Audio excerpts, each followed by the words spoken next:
Well everyone, Jason Duck Barber here again with Rock Vlog Part 3. In this vlog I'm going to be aimed more or less at area churches.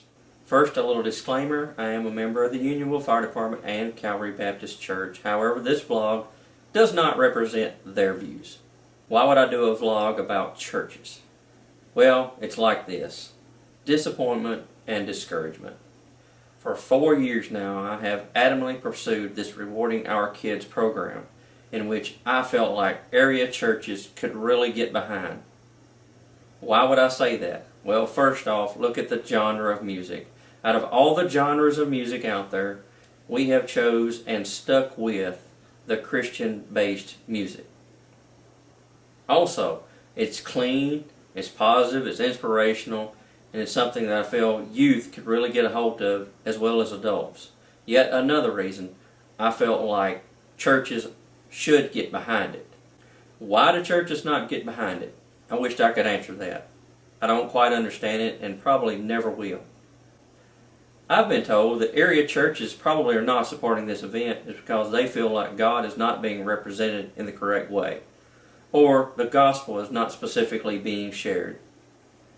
Well, take a look at this. The paramedics came and they had me hooked up to all these wires, and in the back of the ambulance I was coming in and out of consciousness,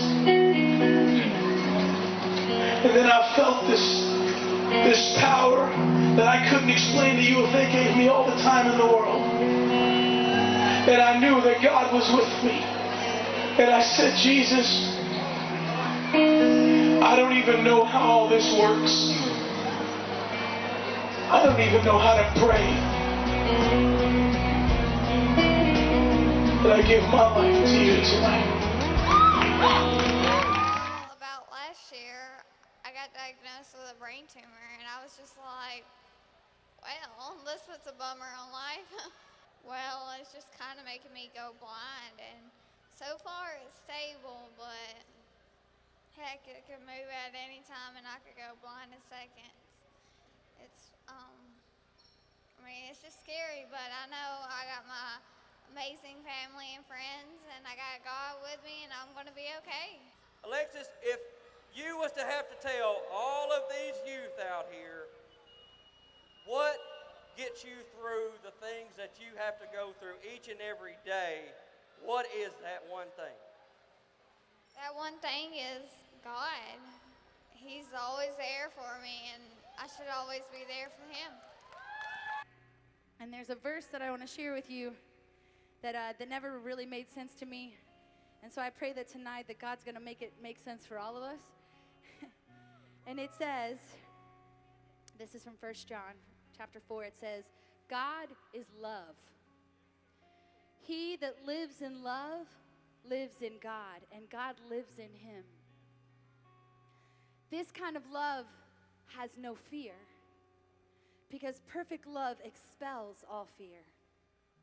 If we are afraid, it is for fear of punishment.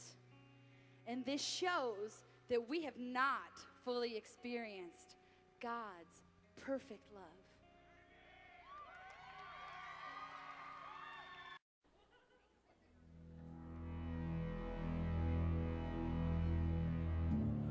Before I formed you in the womb, I knew you, said the Lord.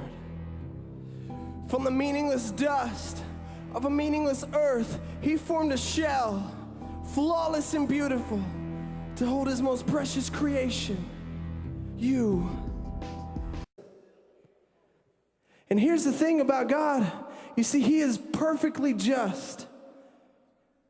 Raise your hand if you know what justice is.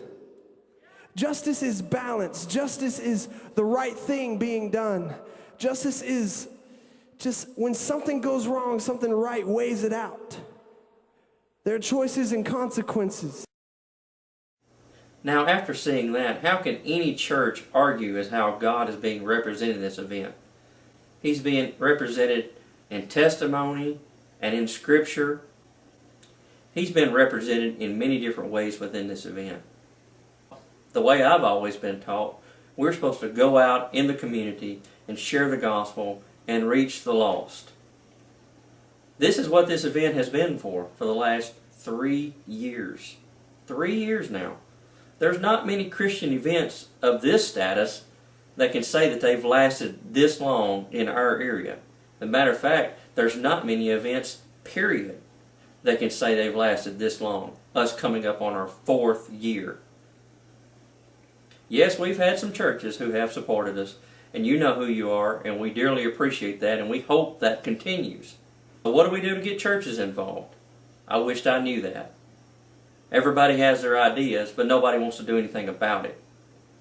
I mean, some churches will load up their youth, take them all the way to Nashville, spend $10 a piece to take them to Winter Jam.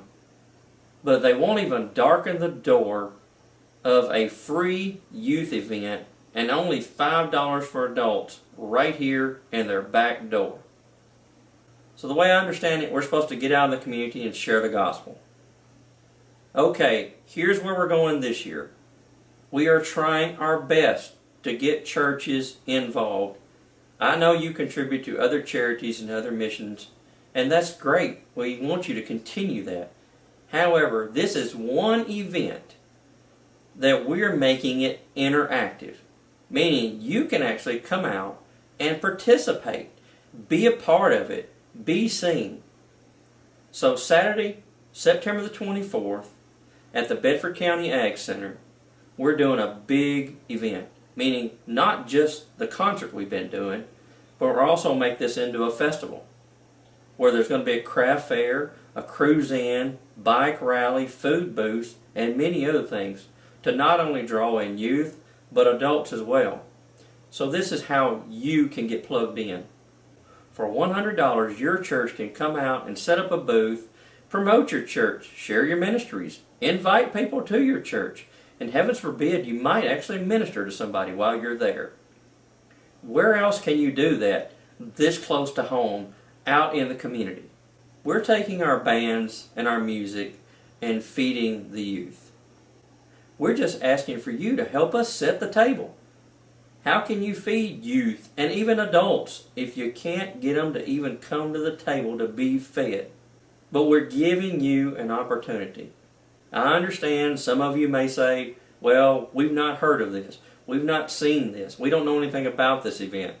I don't understand that either. It's been all in the paper for the last 4 years. The news media, radio, Facebook, it's been out there. Unfortunately, people just don't want to talk about an event like this.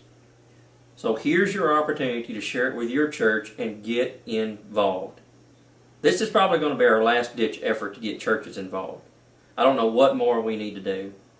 We've basically the same as begged churches to get involved with it.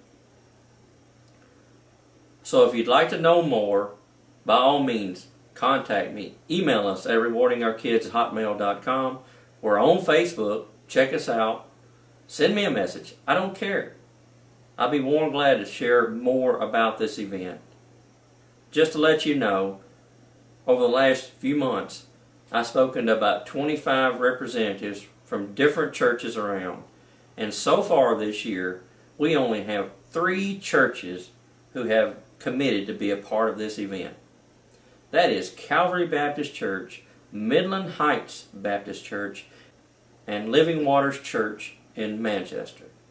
Yes, we even have a church in Manchester who has verbally agreed to come on board and be a part of this event and support it. It's time for a change. I understand a lot of churches have a lot of the older generation that don't approve of this music, but there again, we're not trying to reach you. We are trying to reach the youth. You have to start thinking outside the box and doing something different. So please contact us and let's make this happen. If not, so be it. I have done all I can do. Thank you very much. Have a great day.